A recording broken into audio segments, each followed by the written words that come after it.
Bienvenidos de nuevo a otra edición más de Aprende con Sivam. El día de hoy abordaremos a profundidad lo que son las relaciones tóxicas, cómo se van gestando y qué es lo que pasa dentro y algunas preguntas que pueden generarse a partir de saber que estoy dentro de una relación tóxica o que estuve dentro de una relación tóxica. ¿Cuáles son esas preguntas? ¿Por qué a pesar de que me doy cuenta, sigo ahí? También entender o vamos a contestar la pregunta de cómo, por qué o como por qué me siento culpable o por qué me sentí culpable en su momento o por qué aún siento esa sensación de responsabilidad de que yo permití eso. También otra pregunta que vamos a abordar ¿es normal el que yo me sienta como me siento, el sentirme solo, el sentirme sola? A raíz de esa problemática en la que tal vez estás envuelto o que saliste de esa relación. Y también saber si es normal mi miedo al juicio, mi miedo a lo que van a decir las demás personas si les cuento mi experiencia personal y si les cuento en realidad lo que siento o lo que viví. También responderemos una pregunta bien importante de por qué si conozco de límites, por qué si cada vez que hablo con mi terapeuta, por qué cada vez que hablo con mis amigos, que hablo con mi familia, me dicen que necesito poner límites. Y yo vuelto a ver los límites y sé claro que sí sé claramente que es un límite, ¿por qué no pude ponerlos? ¿O por qué no puedo ponerlos en este momento? Esas 4 preguntas las vamos a abordar y vamos a ir a fondo desde una perspectiva psicológica que nos van a ayudar a entender un poquito más el fenómeno, a intervenir directamente. Para el último, dar algunos tips que nos pudieran ayudar a salir de ahí. Quédate. Va a ser interesante. Vamos a comenzar desde una perspectiva de saber o definir en realidad qué es una relación tóxica. Una relación tóxica es un concepto popularizado que podría englobar una serie de situaciones en las que tú te has encontrado y donde has sufrido de cierta manera violencia de la otra persona o que incluso tú te has sentido dentro de esa misma relación de pareja que eres tóxico para la otra persona. Tóxico viene un poquito de hacer daño, sin embargo, cuando volteamos a ver una perspectiva de psicología más basada o que tiene más sustento científico, podemos determinar que ciertas conductas van a generar ciertas consecuencias en el contexto. Esas consecuencias en el contexto van a hacer que yo siga replicando ciertas conductas que pueden ser juzgadas por el ambiente como tóxicos. Un ejemplo de ellos podemos poner, por ejemplo, los celos. Los celos de repente son conductas, no de repente, aquí también entender como esta parte de que voy a hablar sobre hipótesis, ya que no tengo un caso del cual hablar, o entender también que muchas veces cuando nos vamos a encontrar en casos donde yo siento celos o la otra persona siente celos hacia mí, va a haber variables muy, muy distintas que van a estar jugando en el contexto. Pero voy a tratar de hacerlo lo más simple posible para que quede claro. Por ejemplo, en los celos. Muchas veces los celos son juzgados desde la otra persona de no sientas celos, no tienes por qué sentir celos o los celos son malos. Si quitamos el juicio del medio y volteamos a ver la conducta como lo que es una interacción entre dos organismos, nos vamos a encontrar con ciertas situaciones que nos van a dar mucho sentido al hacer. Un ejemplo, tú sientes celos. ¿Por qué sientes celos? Resulta que la persona a la cual tú te has acercado, a la cual tú has generado un vínculo, al cual tú has generado una intimidad, has tenido un acercamiento más allá que algo coloquial o de amistad, podemos llegar a sentir esa sensación de que ese vínculo se va a romper, ese peligro o inseguridad. Es normal que sientas celos frente a un evento que pareciera que el vínculo que te costó tanto trabajo formar se va a romper. Un ejemplo, que una exnovia le hable a tu pareja, que tu pareja no deje de hablar con un exnovio, con una persona que a todas luces ha manifestado que quiere con tu pareja, que tiene intenciones más allá de una amistad con tu pareja. Es normal la sensación. La sensación es algo natural que los seres humanos sentimos. Algo de lo que yo, de donde está enlazado esto, que es el podcast de Mente en Contexto, hablamos sobre esos celos que son naturales en el aspecto de que son emocionales, que son sistemas que nosotros como humano hemos generado durante años y que sí tienen una función en específico en el contexto. Ya poniendo un poco más determinado el asunto, vamos a ver diferentes situaciones donde la historia de aprendizaje del individuo va a moldear o va a determinar la aparición de ciertas conductas que pueden ser agresivas para la relación, no para la persona. ¿A qué punto quiero llegar? El saber con quién está hablando en todo momento probablemente esté mantenido por las consecuencias de seguridad de saber dónde está tu pareja. Porque tal vez también tu pareja puede que haya tenido un historial de infidelidad y en el cual tú sientas inseguridad de que eso pueda repetirse. Y al sentir inseguridad de que eso pueda repetirse, el organismo predice que al hecho de perder ese vínculo que te costó tanto trabajo mantener, puede generarte a ti vulnerabilidad. ¿Por qué? Porque probablemente tú otorgaste esa intimidad que te costó tanto trabajo llegar a ese punto, que claro que no vas a querer que pase. Entonces vamos a tener una conducta de estarle revisando el celular cada vez que yo siento inseguridad.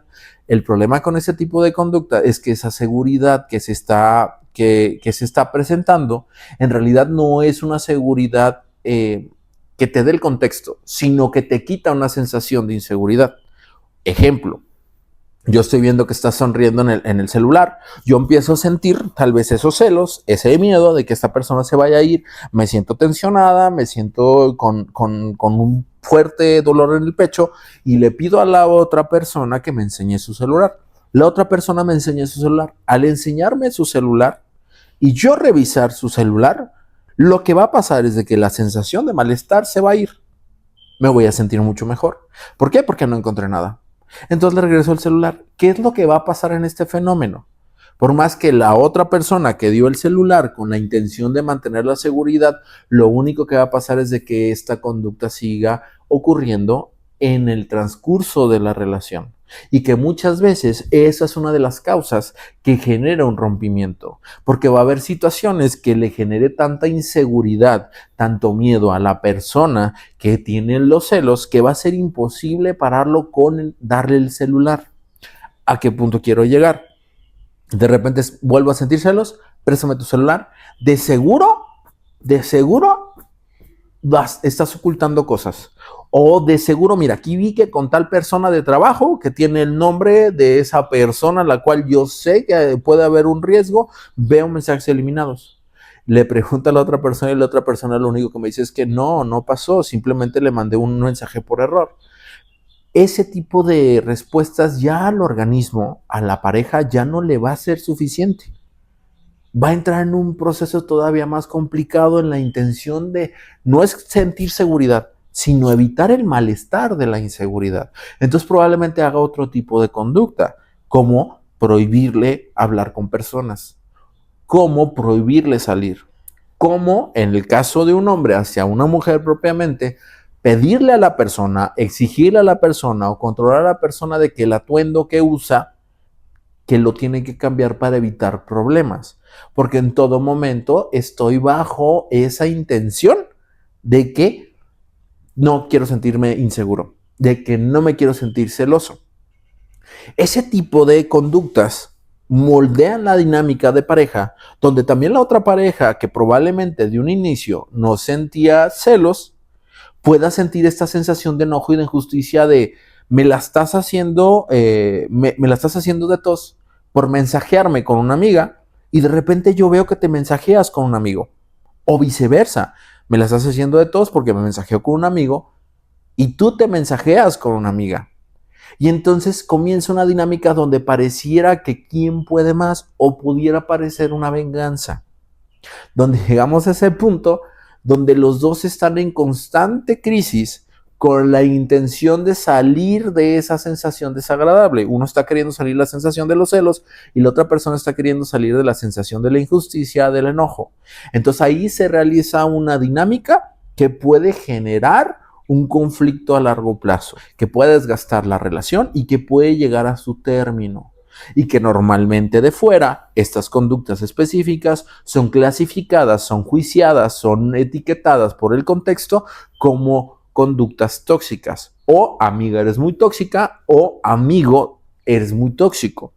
Lo cual me abre la puerta a hablar de lo siguiente. Porque a pesar de que pase este tipo de situaciones y que tu contexto te dice, date cuenta, amiga, yo no me doy cuenta. Entender de cierta manera que estas dinámicas, estas conductas no se dan de un día para otro. La dinámica de la pareja se va moldeando conforme va avanzando y conforme va avanzando pasan otras situaciones que para ti son agradables. Por ejemplo, la primera salida, el hecho que de repente te sentiste muy triste y te reconfortó la pareja. De repente también hablar de esta parte de física, en el aspecto de que es una chica o es un chico muy lindo, en el aspecto también de que hemos tenido una intimidad muy agradable para ambos, que nos hemos permitido explorar, que nos hemos permitido hacer, o esta parte muchas veces de saber que queremos, de tener este conjunto de actividades que hemos hecho durante tanto tiempo que son gratas para nosotros, ver una película, jugar juegos de mesa y salir a caminar e incluso estar hablando con la persona hasta altas horas de la noche. Son situaciones que son bastante agradables y que pasan dentro de una relación de pareja. El hecho de que no se den cuenta no tienen que ver con un tema tanto de que no se estén dando cuenta del círculo tan complicado en el que se encuentran o del sufrimiento que están sintiendo, porque para ellos sí lo están sintiendo. Si están sintiendo esos celos enfermizos, si están sintiendo de repente que se sienten culpables, se sienten muy tristes, se sienten incluso enojados o se sienten avergonzados o con culpa. Sí lo sienten. Lo que pasa muchas veces es que también tenemos ese mood de aprendizaje social donde empezamos a ver la romantización dentro de los mismos, la romantización de las redes sociales, la romantización de las películas, romantización muchas veces incluso de nuestras figuras paternas, donde vimos que pareciera que para amar se tiene que sufrir. Entonces, dentro de este aprendizaje social, podemos llegar a tener esta disyuntiva o para nosotros desde fuera como una relación lógica de decir, es que yo no sé por qué no sale de ahí si está sufriendo tanto, porque resulta que muchas veces tenemos esos recuerdos, esas sensaciones bonitas de cuando pasaba eso. ¿Pasaba qué? Teníamos relaciones sexuales, cuando salíamos a caminar, cuando íbamos a comprar ropa, cuando armamos un rompecabezas los dos juntos. Y esas sensaciones se sienten bastante agradables tan solo al recordarlas. Muchas de las situaciones que se van a dar a partir de es querer recuperar esa sensación del inicio. Mucho de la lucha que se va a realizar dentro de la pareja cuando ya se encuentra en crisis es volver a esa situación en específico. Y también en casos muy particulares pasa lo siguiente. Se pelean a muerte. De hecho, puede que se hayan peleado de una manera disonante para los demás, que se griten, que se avienten cosas o que incluso en un carro andando, salgan de la puerta y se quieran salir corriendo. Y que cuando hablan de los buenos momentos, entran como este mood de, ok, yo te perdono, ok, discúlpame, yo tuve la culpa, y regresamos borrón y cuenta nueva. Y comenzamos otra vez a salir con otro mood. ¿A qué me refiero con otro mood? Con intenciones de recuperar el amor, con intenciones de probar algo nuevo, con intenciones de que no quiero perder eso que es tan importante para mí. Bajo esa situación nos encontramos específicamente con la idealización del amor y con ese retorno a lo que consideré seguro desde un inicio. Sin embargo, si no ha habido cambios reales en el contexto, hay mucha probabilidad de que volvamos a estar en crisis en un corto periodo. Recapitulando, no es que no se dé cuenta, la realidad es que sí se da cuenta, pero la intención no es soltar el vínculo, la intención es reparar el vínculo, hacer todo lo posible por reparar el vínculo. Y muchas veces dentro de este reparar el vínculo entran dos emociones que ahorita vamos a hablar, que es la culpa y la responsabilidad, que van a estar jugando un papel importante en esta situación en específico.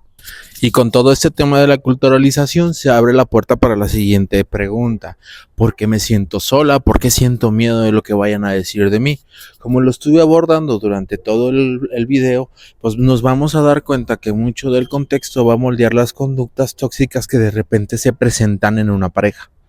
Entonces, al yo decir algo que va en contra de esas reglas que culturalmente o contextualmente se ejercieron durante el contexto, durante todo mi crecimiento, voy a sentir que las demás personas van a ejercer un juicio sobre mí, me van a hacer sentir que estoy mal, me van a decir que estoy mal. Y a partir de eso, claro que te vas a sentir sola o solo. ¿Por qué? Porque no vas a encontrar a quien compartirle esta parte de sufrimiento que sientes, esta parte de decir, güey, pues sí, es un buen hombre, es una buena mujer, pero dentro de la relación a mí me está doliendo. Este tipo de situaciones es muy compleja porque probablemente es una de las cosas que más mantienen las relaciones tóxicas. ¿Por qué? Porque la sensación de soledad, de no explicarle a las demás personas lo que estoy sintiendo y que paulatinamente te vas a ir alejando de esas personas porque no te sientes entendida, te sientes juzgada, te sientes con esta parte de no me están entendiendo, no les vas a compartir, no les vas a platicar. Entonces, la única persona la cual está de cierta manera incondicional es mi pareja que propiamente me está violentando. Cuando volteamos a ver la naturalidad del ser humano, un ser social evolutivo, claro que es normal que estar solo nos cause tanto miedo, porque estar solo en la intemperie significa la muerte. Y podremos juzgar esto diciendo, oye Marcos, ¿cómo que vas a estar solo? Claro que no, vives dentro de una sociedad, vives dentro de una ciudad, tienes Tinder, tienes Facebook, puedes hacer otros amigos. Claro, entiendo perfectamente. Lo que no hemos tomado en cuenta es de que estas emociones, de que estos sistemas reactivos al ecosistema llevan más años que el celular, que nuestro pensamiento, que nuestra civilización. Porque resulta que estos sistemas reactivos al ecosistema llevan años desarrollándose, miles y millones de años, complejizándose más con el gen humano, que nos llevó a sentir o a discriminar ciertas situaciones. Tanto es así que propiamente contamos con sistemas reactivos específicos que nos dicen qué estamos sintiendo. De repente, la presión en el pecho, la falta de respirar, pues ok, es miedo que te está dando ansiedad, perfecto. La sensación de vacío en el estómago, me estoy sintiendo solo o abandonado. La tensión en el pecho, la cara roja, las manos duras, estás enojado. Si existe una reactividad biológica frente a eventos del contexto. Y también estamos configurados de cierta manera biológicamente para poder llevar a tener una pareja, un vínculo. Entonces, de cierta manera, el sentirte sola y el tener miedo a que le van a decir las demás personas o cómo van a reaccionar ante tus decisiones es natural cuando estás dentro de una relación tóxica. Ese no es el problema. El problema es que ha pasado sistemáticamente para que te sientas sola y te sientas solo o te sientas juzgada o juzgado. Allí es cuando podemos voltear a ver propiamente el ecosistema y tratar de cambiarlo lo más saludable posible para ti. Entender que estas sensaciones, más que un problema, son una alarma que nos dice que necesitamos modificar algo del contexto. Y esto me abre pie a la última pregunta. Porque sí sé poner límites, lógicamente, cuando estoy enfrente de la persona me cuesta tanto trabajo decirle no, o me cuesta tanto trabajo llevar a cabo el límite. Definamos límite. Límite no es lo que decimos, límite es lo que hacemos para que se cumpla lo que digamos. Entender también que los límites no le gustan a nadie. Entonces esperar que la otra persona entienda mi límite es esperar lo imposible. A partir de entender esto, vamos a poder hacer conductas que para nosotros sean saludables. Un límite bien claro es retirarte del lugar donde estás siendo violentado. ¿A qué voy con esto? Si la persona comienza a agredirte por parte de los celos, a responsabilizarte, a hacerte sentir culpable por una conducta normal que tú has realizado durante mucho tiempo, un límite es si sigues diciendo esto, si sigues haciendo esto, si me sigues haciendo daño de esta manera, me voy a tener que retirar. Y si no lo deja de hacer, te retiras. ¿Qué es lo que pasa? Que evite que tú puedas poner ese límite.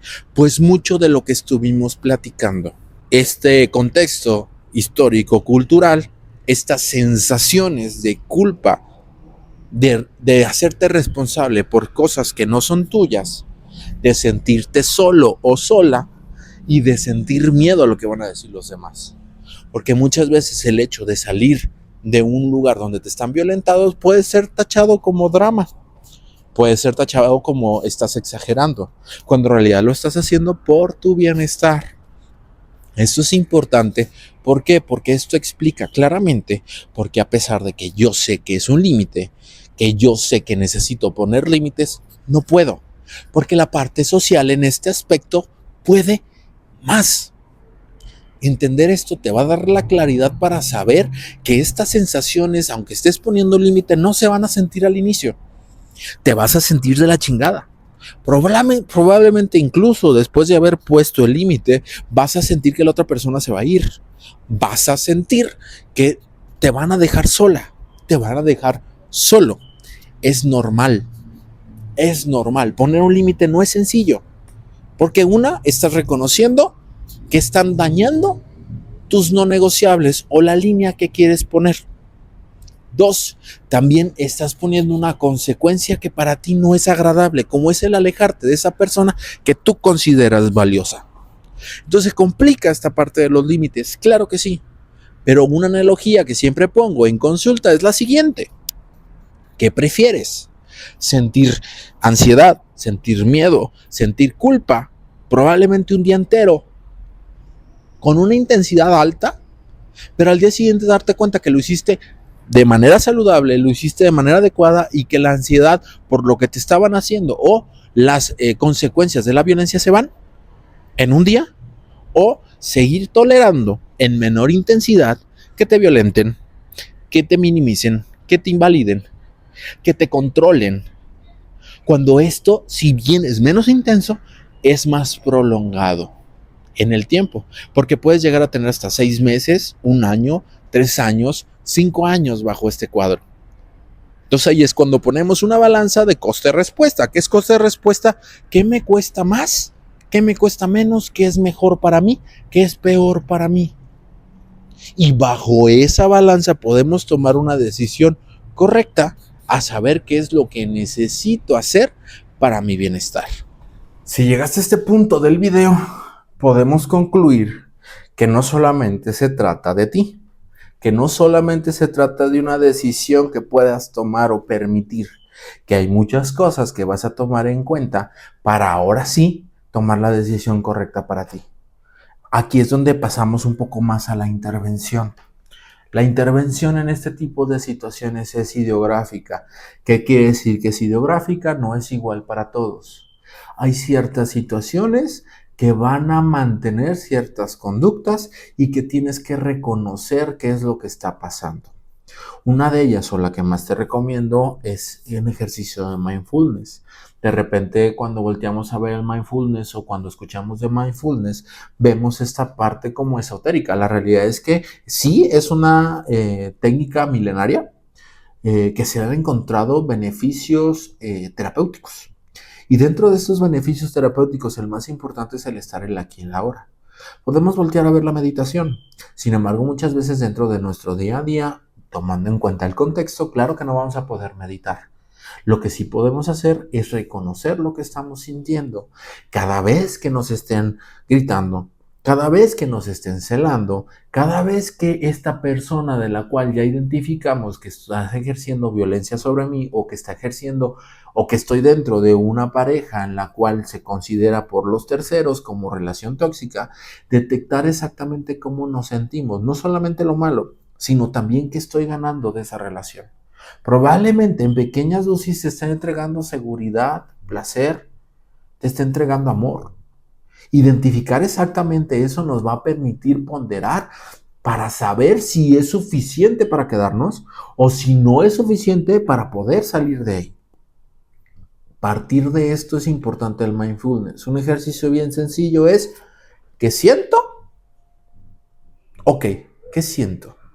¿Dónde lo siento? Ok, es en el pecho.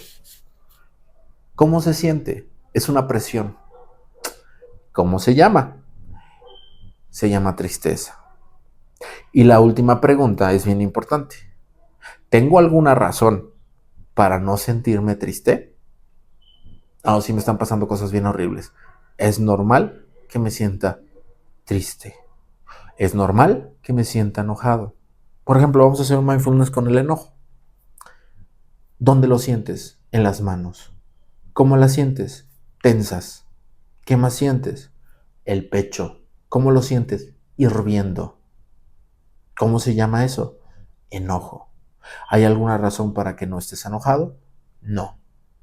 ¿Me traicionó? ¿Me fue infiel? ¿Hay violencia dentro de la relación? Claro que estoy enojado. Esto que está pasando es injusto, ¿cierto? Vamos a hacerla con la vergüenza. ¿Qué estoy sintiendo? Tensión en la cara. Siento así como hormigueo en la cara. Ok.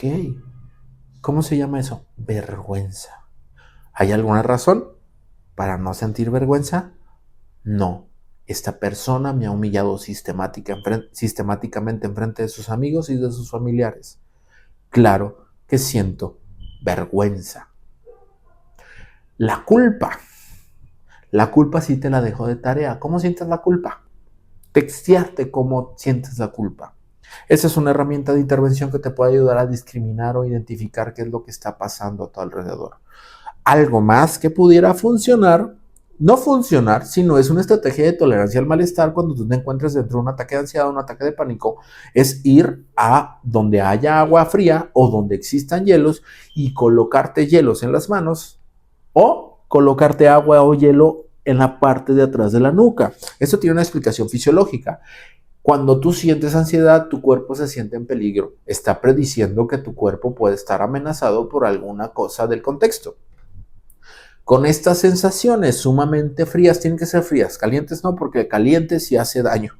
Si hace daño, sí genera un problema en el organismo, una herida, una quemadura. El frío no, pero el frío va a alertar a la amenaza más próxima. ¿Cuál es la amenaza más próxima? El cambio de temperatura en estas áreas de tu cuerpo. ¿Por qué en las manos? Porque las manos te va a permitir tocar ese hielo y mantenerlo ahí. Y te va a permitir regresar al presente. Porque entender que la ansiedad es una amenaza, es un estado de alerta mantenido predictor de una amenaza.